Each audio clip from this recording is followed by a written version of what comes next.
Hi, my dear friends. Welcome back to English Chill Moments with Rania. I hope you are doing okay today. Wherever you are, maybe you are resting after a long day. Maybe you are listening while drinking something warm. Or maybe you are just taking a quiet moment for yourself. I'm happy you are here. Actually, I want to talk about something simple today. Last week, I was reading a book, and there was one idea that stayed in my mind for a few days. It was not a big dramatic idea, it was just something quiet but very true. The idea was this: the way we use our attention every day slowly changes the way our mind feels. And when I read that, I started thinking about how different my mind feels when I spend too much time scrolling compared to when I spend even a little time reading. Maybe you know this feeling too. You open your phone for one small thing, maybe just to reply to a message, maybe just to check one notification, but suddenly 10 minutes become 20 minutes. You watch one short video, then another one, then another one. Your brain keeps jumping from one thing to another, and after a while, you feel tired, but not really satisfied. It is a strange kind of tiredness. You did not do anything difficult, but your mind feels full. You did not work hard, but your attention feels weak. You try to sit quietly, but silence feels uncomfortable. You try to focus on one thing, but your brain keeps asking for something faster. And maybe that is why reading can feel hard sometimes. Not because you are lazy, not because you are not smart, not because reading is only for certain people. Sometimes reading feels hard because our brain has become used to interruption. When your mind is trained by fast videos, quick messages, and constant notifications, a book can feel slow at first. A page does not move by itself. A sentence does not shout at you. A paragraph does not flash or entertain you every second. A book simply waits. And maybe that is why reading is powerful. Reading asks your mind to stay. Stay with one sentence. Stay with one idea. Stay with one feeling. Stay long enough for something to enter your thoughts more deeply. At first, that can feel uncomfortable. You may read one page and suddenly want to check your phone. You may read a sentence and realize your mind has already gone somewhere else. You may feel restless, like your brain wants to escape. But that does not mean you failed. It means your attention is being trained again. Focus is not something you only have or don't have.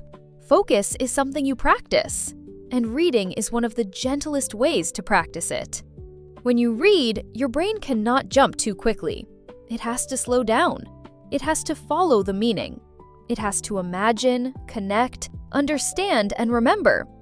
Even if you only read a few pages, your mind is doing something deeper than just consuming. You are participating. That is the big difference. When you scroll, many things come to you quickly. Images, opinions, jokes, news, faces, music, reactions. Your brain receives a lot, but it may not have time to process much. But when you read, your mind has to create part of the experience. You imagine the scene. You hear the voice in your head. You pause at a sentence. You think about what it means. You connect it with your own life. That kind of attention is slower, but it is richer. And I think many people need that now. Not more noise, not more information, not more things to react to. Just a quiet way to gather their mind again. Because sometimes the problem is not that we do not have enough time. Sometimes the problem is that our attention is everywhere. Our body is in one place, but our mind is in 10 places. We are eating, but thinking about messages. We are resting, but checking updates. We are talking to someone, but half of our mind is somewhere else. We are trying to sleep, but our brain is still moving through all the things we saw during the day. This is why reading can feel calming.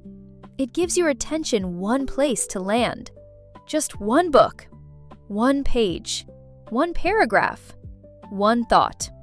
And for a few minutes, your mind does not have to chase everything. It can simply stay. That is a very peaceful thing, especially in a world that keeps pulling us in many directions. Reading also teaches patience. And I know patience does not sound exciting. But patience is important because many good things in life need time. Learning needs time. Healing needs time. Confidence needs time. Understanding yourself needs time. But modern life often makes us want everything quickly. Quick answers, quick results, quick entertainment, quick success, quick comfort. So when something is slow, we may think it is boring. But sometimes slow does not mean boring. Sometimes slow means deep. A book does not always give you a reward in 5 seconds. Sometimes you need to stay with it. You need to let the idea grow. You need to give the story some space. And when you do that, something in you becomes calmer. You become less desperate for constant stimulation. You become more comfortable with quiet moments. You begin to enjoy the feeling of thinking slowly again. That is not a small thing. A calm mind is not an empty mind. A calm mind is a mind that does not need to run away from every quiet second. Reading helps with that. It gives your brain a slower rhythm. A rhythm where you can breathe, think, imagine, and understand. And maybe this is why reading before sleep feels so different from scrolling before sleep. When you scroll before sleeping, your brain keeps receiving new things. New faces, new sounds, new problems, new ideas, new emotions. Even if the content is not serious, your mind is still being stimulated again and again. But when you read something gentle, your brain slowly settles. Your thoughts become less scattered. Your breathing becomes softer. Your body receives the message that the day is ending. Of course, not every book will feel relaxing. Some books are exciting, some are emotional, and some make you think deeply. But even then, reading usually gives your mind a more stable kind of attention. It is not jumping every few seconds. It is moving forward slowly. And that slow movement can help your nervous system feel safer. Another beautiful thing about reading is that it helps you understand yourself. Sometimes you read one sentence and suddenly think, that is exactly how I feel. Maybe you could not explain it before. Maybe you did not even know that feeling had a name. But then a writer says it clearly, and something inside you feels seen. That moment is powerful. Because many people are not only tired, they are carrying feelings they do not know how to describe. They feel restless. They feel behind. They feel lonely. They feel emotionally full. They feel like they want to change, but they do not know where to begin. And then sometimes a book gives them words. Not perfect answers, not instant solutions, just words. And words can make a heavy feeling easier to hold. When you understand your feelings better, you do not have to fight them blindly. You can look at them with more kindness. You can say, maybe I am not broken. Maybe I am overwhelmed. Maybe I need rest. Maybe I need direction. Maybe I need a quieter life. That kind of understanding changes you slowly. Reading does not only improve your vocabulary for English, it can improve your inner vocabulary too. You learn how to describe your own thoughts. You learn how to notice patterns in your life. You learn how other people think, struggle, love, fail, heal, and begin again. And the more you read, the more your inner world grows. You may become more thoughtful, more patient, more aware of small details, more able to listen before reacting. Not because books make people perfect, but because reading gives the brain time to reflect. And reflection is something many people are missing. We react so quickly now. Someone says something and we respond immediately. Something happens and we judge it quickly. We see a small part of someone's life and we create a full story in our mind. But reading teaches us that people are complex. A character may look strong, but inside they are afraid. Someone may make a mistake, but later we understand their pain. A story may begin one way, but after a few chapters, we see it differently. That is a good lesson for real life, too. Not everything can be understood in 1 second. Not every person can be judged from one moment. Not every feeling needs an instant reaction. Sometimes we need to stay with things longer before we understand them. Reading helps us practice that. It creates a little space between feeling and reacting, and that small space can make us calmer people. Maybe we listen better. Maybe we speak more gently. Maybe we stop assuming too quickly. Maybe we become less controlled by every passing emotion. That is why reading is not only a hobby. It can become a quiet form of self-growth. You are not just turning pages. You are training your mind to stay present. You are teaching your attention to become stronger. You are giving your thoughts a better place to grow. And you do not need to read for hours to begin. Sometimes 10 minutes is enough. 1 chapter is enough. 3 pages are enough. Even 1 page, read slowly, is still a small act of care for your mind. Please do not make reading another pressure in your life. You do not need to finish a book quickly. You do not need to prove anything. You do not need to become the kind of person who reads 5 books every month. Start gently. Read something that feels interesting to you. A novel, a short essay, a self-growth book, a simple story, even a few pages before bed. The goal is not to impress anyone. The goal is to come back to your own attention, because attention is precious. Where your attention goes every day, your life slowly follows. If your attention is always pulled into noise, your mind may start feeling noisy too.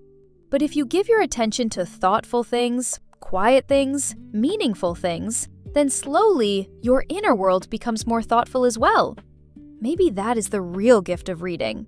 It does not change your life loudly, it changes you quietly, page by page, sentence by sentence, moment by moment. You become a little more focused, a little calmer, a little more connected to yourself. And one day, you may notice that your mind does not feel as scattered as before. You can sit quietly for longer. You can think more clearly.